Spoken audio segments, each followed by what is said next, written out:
दोस्तों नमस्कार, मैं हर्षा तिवारी स्वागत करती हूँ अपने YouTube चैनल पे आप सभी का। और हम दोनों बहन मिलके बहुत ही प्यारा गारी गीत सुनाने जा रहे हैं। कैसे लगेगा कमेंट में जरूर। चलो गेट बंद कर दो। ए हो समधिया तोहरी बहिनी सयानी हो, ए हो समधी तोहरी बहिनी सयानी। अरे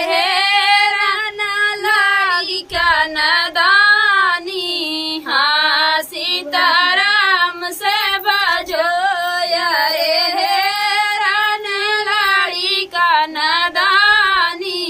हाँ सीताराम से भजो, काशी में है रई बनारस में है रई हो, काशी में है रई बनारस में है रई। अरे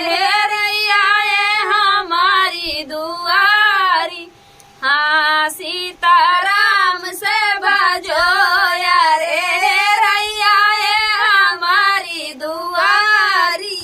हाँ सीताराम से भजो, तोहरी पूता समधी बहुत सयाना हो, तोहरी पूता समधी बहुत सयाना। यारे लेता बहिनी हमारी।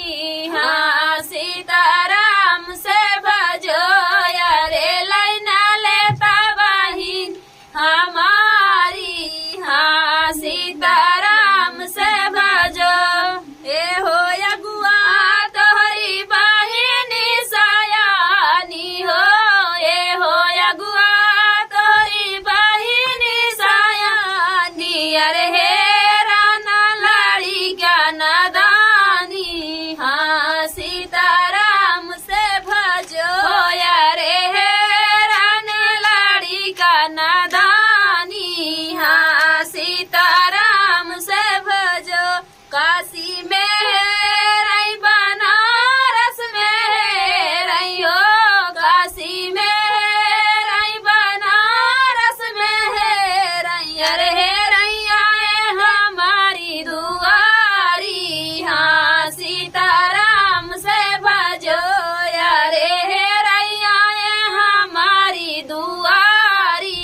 हाँ सीताराम से भजो, तोहरा ही पूत समधी तोहरा ही पूत